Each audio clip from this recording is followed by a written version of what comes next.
여러분 안녕하세요. 예, 반갑습니다.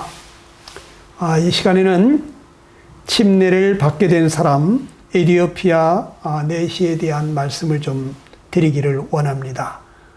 지난 며칠 전에 저희 교회에서 여러 성도들이 새 생명이 침례를 받는 모습을 보고 도전을 받으신 분들도 있을 텐데, 오늘 이 말씀을 함께 상고하면서 어떤 사람이 침례를 받게 되는가, 나도 이런 사람이 되면 좋겠다 하는 그런 마음을 가졌으면 좋겠습니다. 사도행전 8장 26절입니다. 여기 보게 되면 한번 제가 읽어드리겠습니다. 주의 사자가 빌립에게 말하여 이르되 일어나서 남쪽으로 향하여 예루살렘에서 가사로 내려가는 길까지 가라 하니 그 길은 광야라 그랬습니다.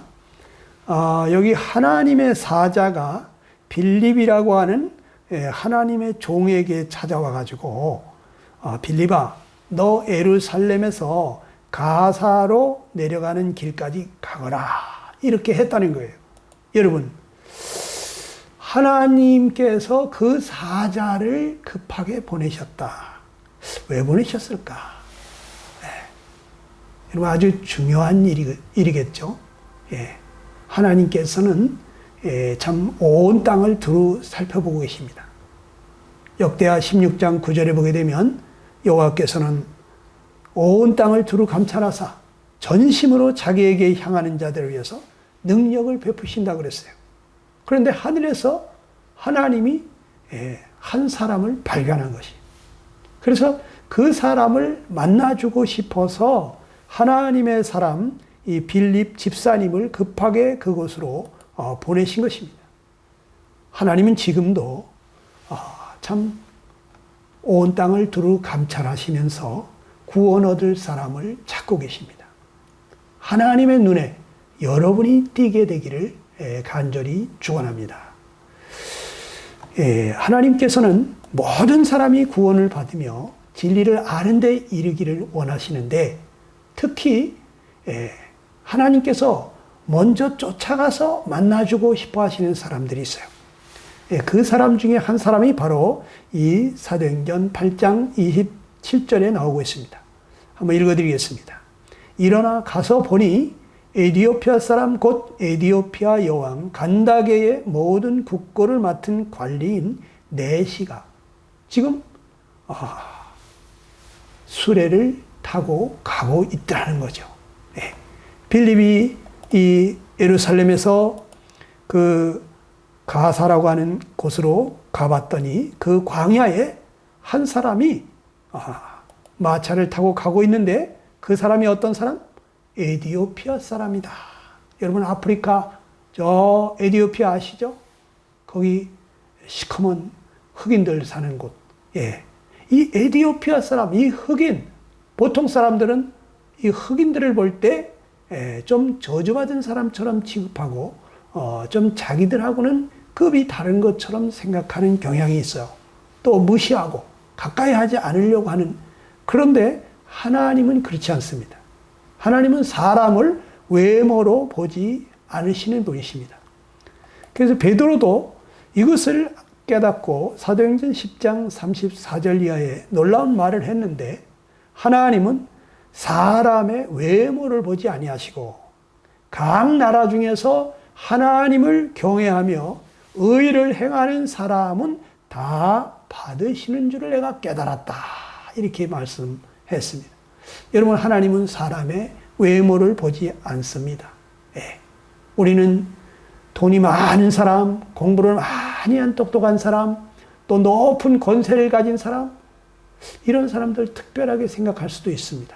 그러나 하나님은 그렇지 않습니다. 빈부귀천을 막론하고 하나님은 차별을 두지 않습니다. 하나님은 그 사람이 얼마나 가졌느냐, 얼마나 똑똑하고 얼마나 많이 배웠느냐, 얼마나 높은 권세를 가졌느냐, 이런 것을 보지 않습니다. 하나님은 사람의 중심을 보는 것입니다. 여러분과 나의 중심을 하나님은 보시고 계신 것입니다. 그러면서 하나님을 경외하는 사람, 또 의를 행하는 사람, 이런 사람들을 하나님은 찾고 계십니다. 이 에디오피아 내시가 어떤 사람이라고 그랬습니까? 에디오피아 여왕 간다게의 모든 국고를 맡은 관리라고 했습니다. 여러분, 왕의 모든 국고를 맡은 관리라고 할 것 같으면, 오늘날로 말할 것 같으면 재무부 장관, 경제기획부 장관, 나라의 살림살이 전체를 맡고 있는 사람이라고 볼 수 있어요. 아무나 이런 자리를 줄까요? 이 사람은 자기 일에 아마 성실한 사람이었을 것입니다. 또 어떤 일을 맡겼을 때 충성스럽게 그 일을 잘 했을 것입니다. 자기 일에 성실한 사람은 왕 앞에 선다고 그랬어요. 여러분, 우리가 저마다 자기에게 맡겨진 일을 성실히 하는 것은 매우 중요합니다. 하나님께서 이 사람을 만나려고 하나님의 종을 급히 보냈는데, 이 에디오피아에서 이스라엘의 예루살렘까지 거리가 얼마나 되는가를 보니까 이게 직선 거리로도 2553km나 된다고 합니다. 여러분, 서울 부산 간 직선 거리가 383.5km라고 합니다. 그러니까 서울 부산 거리보다도 6배, 7배 더 먼 거리, 이 거리를 그가 수레를 이끌고 병사들을 대동하고 이렇게 예루살렘까지 왔다는 거예요.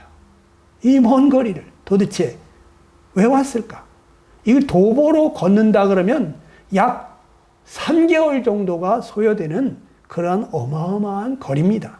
그것도 직선 거리로 갔을 때 그렇습니다. 이 꾸불꾸불한 길을, 그 사막을 거슬러 예루살렘까지 3개월 이상 걸렸을 이 엄청난 먼 거리를 그가 왜 찾아왔느냐?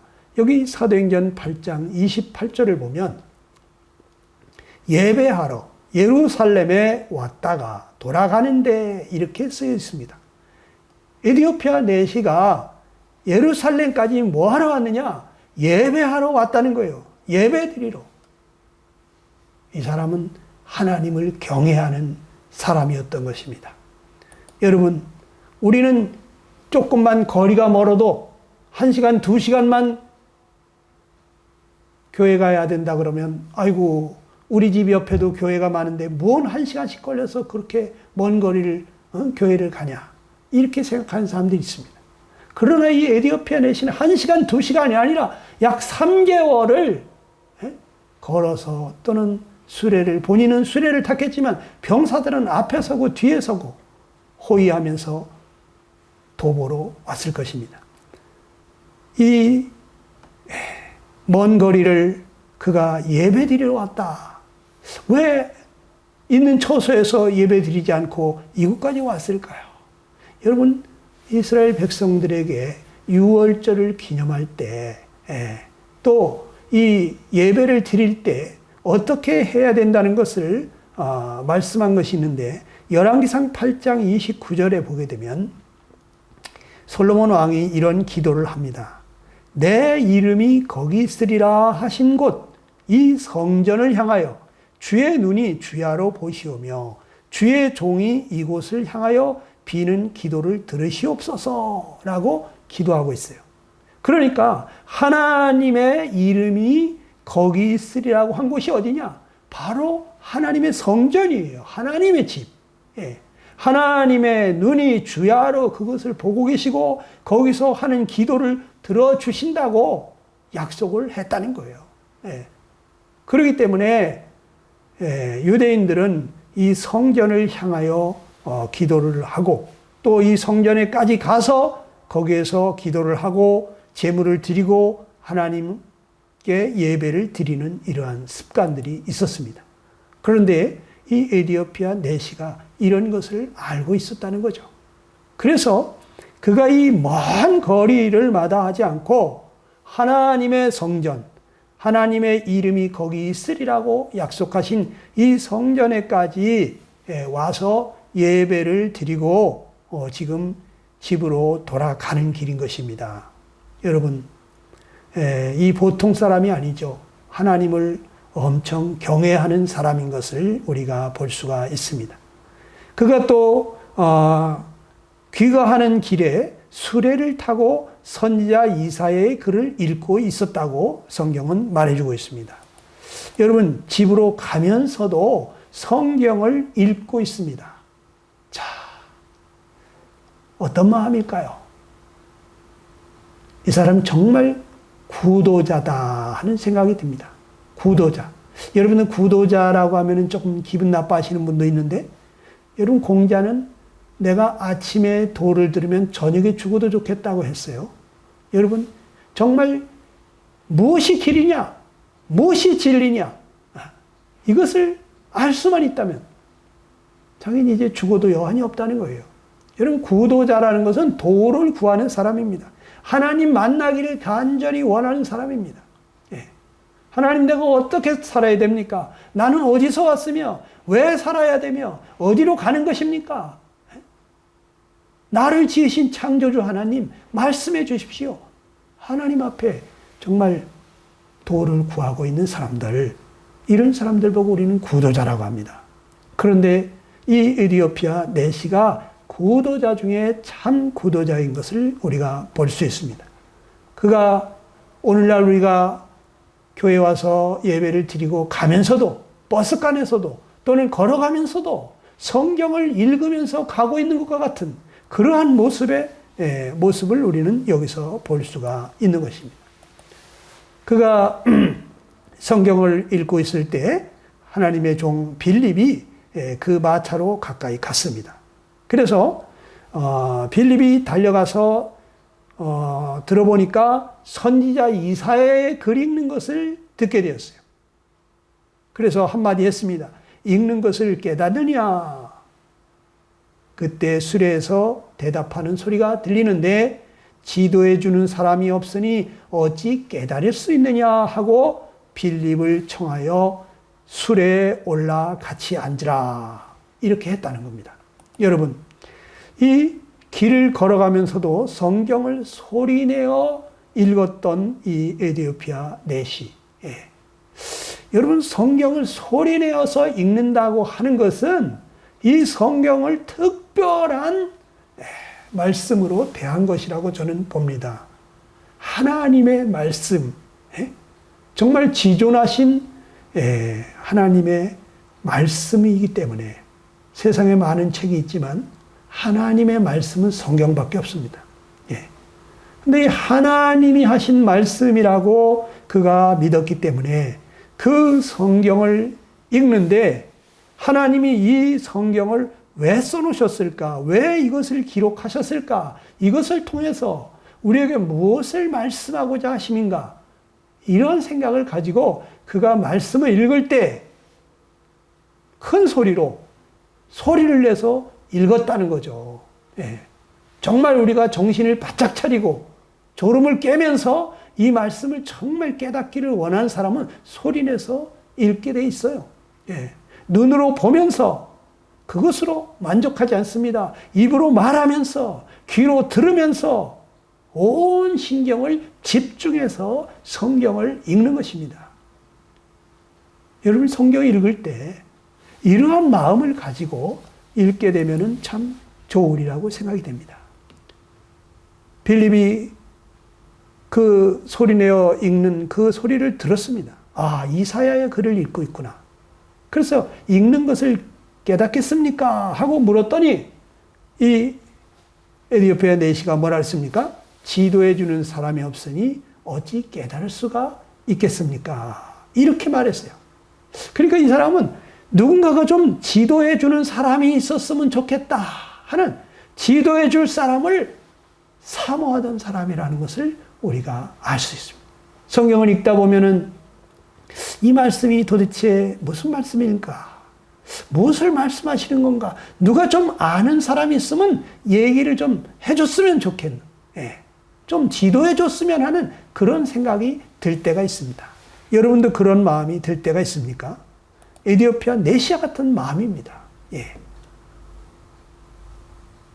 그래서 이 에디오피아 내시는 빌립을 초청해가지고 수레에 올라와서 같이 앉으십시오. 여기 앉아서 좀 얘기 좀 해주십시오. 당신이 좀 알면은 나에게 좀 얘기 좀 해주십시오 하는 거죠. 예. 이 진리를 배우기에 아주 적극적인 사람인 것을 우리는 볼 수가 있습니다.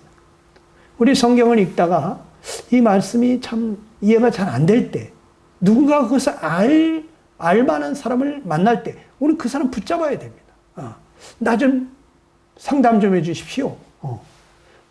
저 이런 궁금증이 있는데 좀 이거 물어보고 싶은데 대답 좀 해주십시오. 여러분 붙잡아야 되는 것입니다. 상담자가 쫓아와서 내가 좀 도와드릴까요? 하는 말을 하기 전에 여러분이 먼저 깨달은 사람, 먼저 구원을 받으신 분들, 이런 분들을 찾아가서 나 좀 도와주십시오. 내가 성경을 읽다 보니까 이게 무슨 소리인지 못 알아듣겠습니다. 이게 뭔 뜻입니까?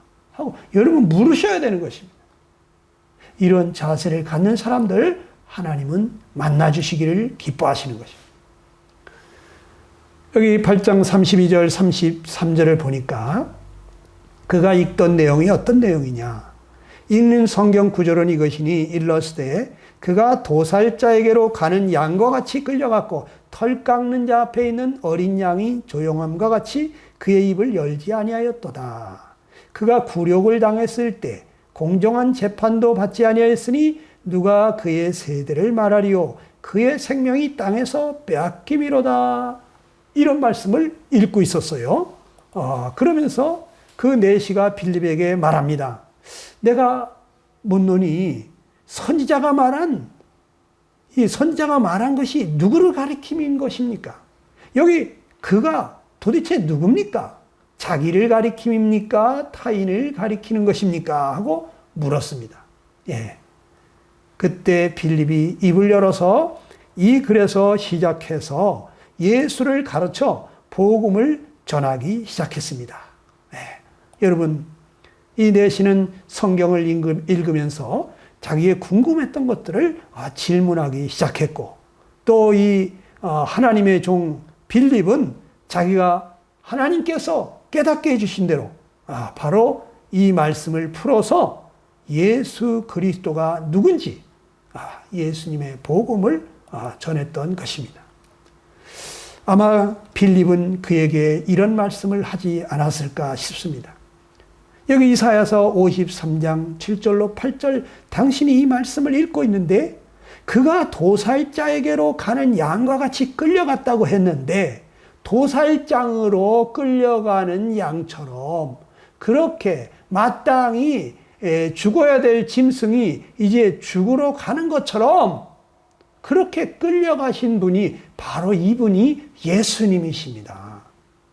이분이 바로 그라고 하신 그분이 바로 예수님을 말하는 것입니다. 당신 얼마 전에 저기 예루살렘 영문 그 갈보리 언덕의 십자가에 예수라는 사람이 두 강도와 함께 거기 십자가에 못 박혔다는 이야기 들었습니까? 네, 들었습니다. 네, 아주 처참하게 죽었다고 저도 들었습니다. 바로 그 사람이 여기 도살장으로 끌려가는 양처럼 끌려가신 예수님이십니다. 예. 그분은 털 깎는 자 앞에 있는 어린 양이 조용함같이 그의 입을 열지 않았습니다. 마치 주인이 자기 양을 털을 깎아줄 때 잠잠히 조용히 그렇게 깎는 것처럼 그는 하나님께서 죄인에게 내리는 심판을 그것을 그대로 달게 받으셨습니다. 예. 그가 굴욕을 당했지만은 그는 공정한 재판을 받지 못했다고 여기 말한 것처럼 예수님은 아주 굴욕을 당했습니다. 그는 죄를 알지도 못하시고 죄를 짓지도 않으신 분이시지만 그분은 애매히 고난을 당하셨고 고난을 받으시되 위협하지 아니하셨고 욕을 받으시되 대신 욕하지 아니하시고 공의로 심판하시는 하나님께 부탁하시면서 돌아가신 분이십니다. 그분은 정말 공정하지 않은 부당한 심판을 받으신 분입니다. 그분은 죽어야 될 만한 그런 죄가 없는 분이십니다. 우리는 그분이 하나님의 아들인 줄 모르고 그의 입에서 나오는 말을 참나마다 네가 감히 하나님을 아버지라고 하느냐 하면서 하나님의 이름을 욕보였다고 참남한 하나님을 모독한 죄인으로 나무에 달아 저주해야 될 그러한 저주받을 인간이라고 생각했지만 그러나 그분은 참 하나님의 아들이셨습니다. 네. 그분은 돌아가시면서도 자신을 향해서 돌 던지고 침 뱉는 사람 향해서 아버지 저들의 죄를 사하여 주시옵소서. 저들은 지금 자기가 하는 일을 알지 못하나이다. 몰라서 그러는 것이니까 아버지 불쌍히 여겨 주소서. 저들의 죄는 내가 담당할 터이니 아버지 저들을 용서해 주세요. 저들이 받아야 될 저주는 내가 받을 터이니 저들이 받아야 될 형벌은 내가 받을 터이니 아버지 저들이 몰라서 그러는 거니까 용서해 달라고 피눈물 흘리면서 돌아가신 분이십니다. 공의로 심판하시는 하나님께 부탁하시면서 그의 생명이 땅에서 빼앗김이로다 하신 말씀대로 이 땅에서 그분은 하늘 생명을 빼앗기신 분이십니다.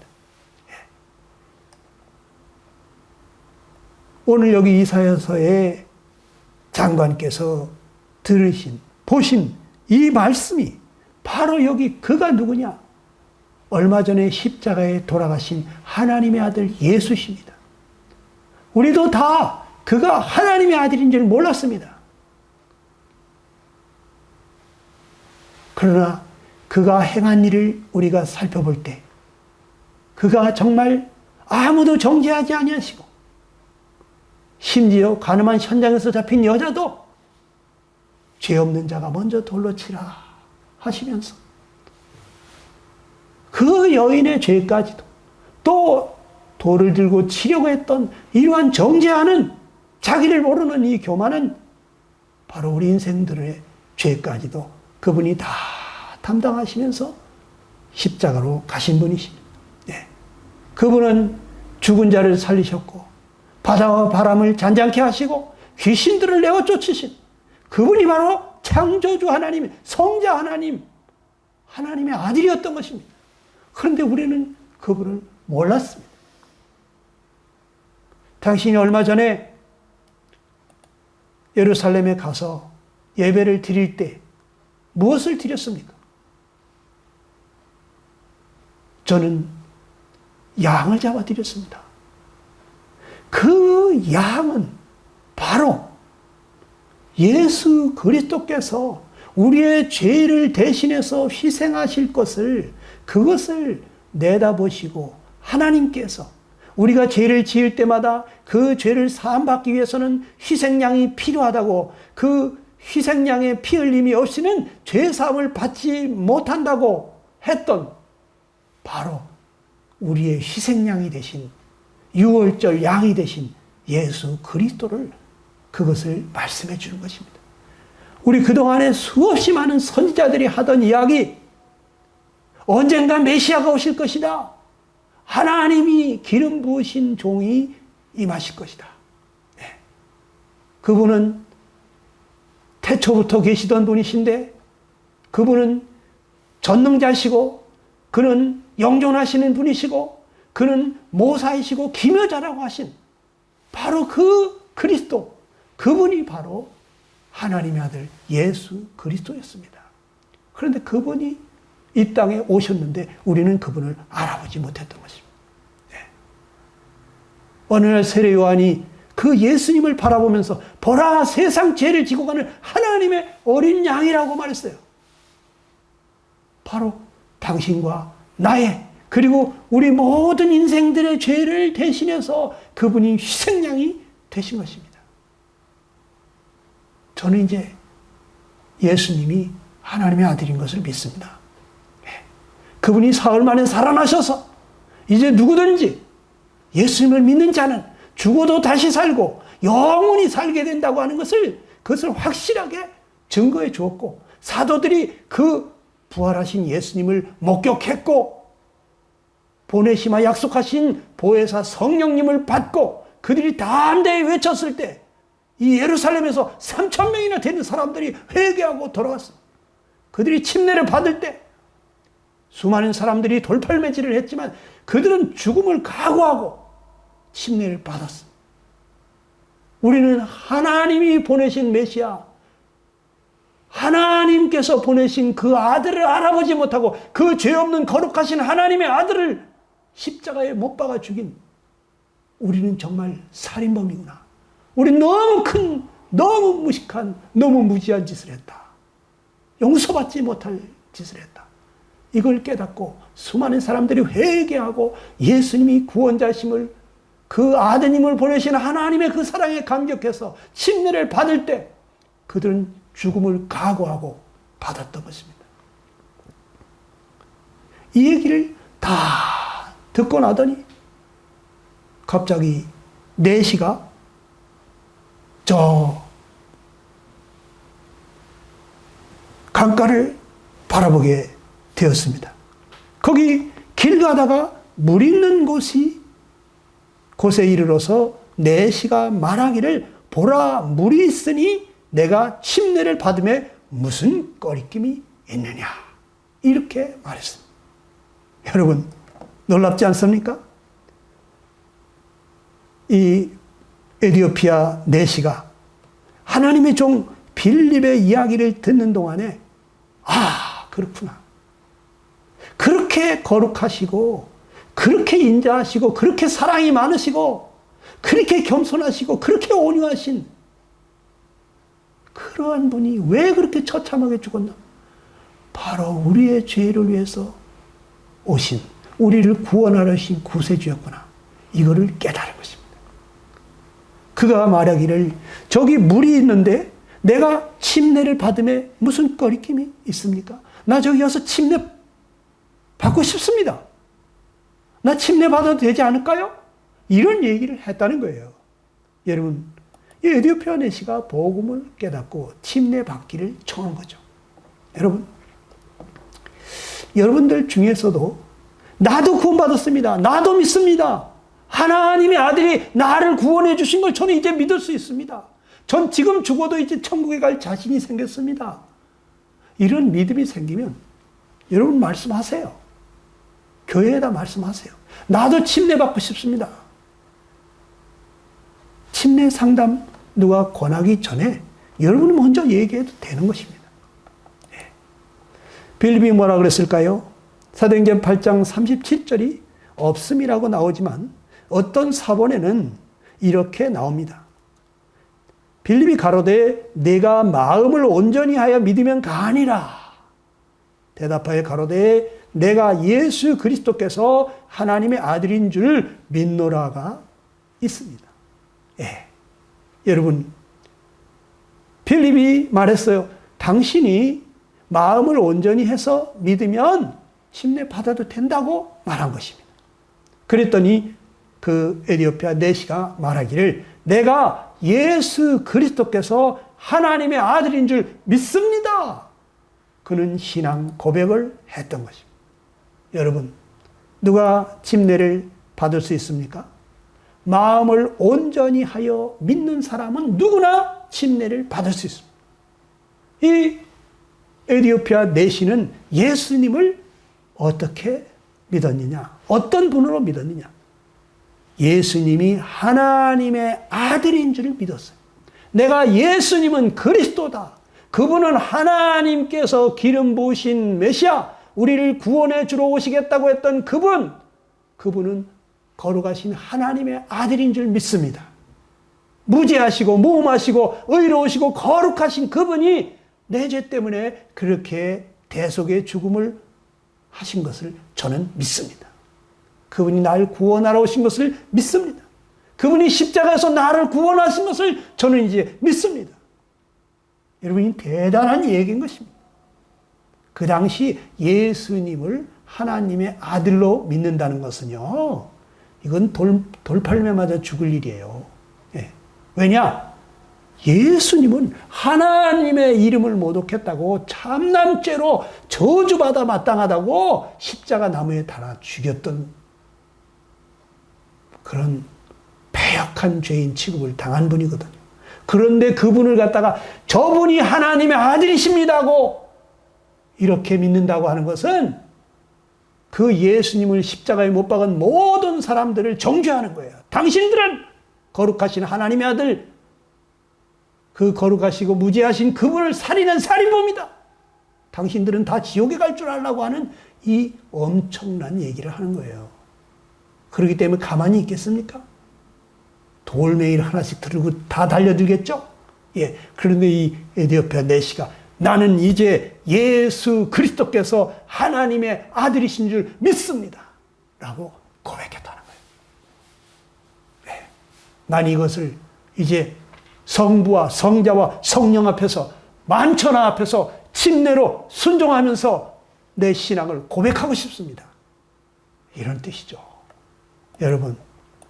그래서 어떻게 됐습니까? 38절 이하에 보면 이에 명하여 수레를 멈추고 빌립과 내시가 둘 다 물에 내려가서 빌립이 침례를 베풀고 둘이 물에서 올라올새 주의 영이 빌립을 이끌어간지라. 내시는 기쁘게 길을 가므로 그를 다시 보지 못하니라. 이렇게 기록하고 있습니다. 여러분, 두 사람이 물에 내려가서 거기서 물속에 쑥 들어갔다가 물에서 다시 올라왔다는 얘기예요. 그냥 물을 조금 한 컵에다가 이렇게 뿌리는 정도로 하지 않았다는 얘기죠. 세례요한이 요단강에 거기서 세례를 베풀 때 거기 물이 많음이라고 그랬어요. 예. 여러분, 컵에다가 조금 물 뿌릴 정도면 뭐 하려고 물 많은 데서 세례를 줍니까? 이 세례의 참 뜻은 잠긴다는 뜻이 있어요. 예.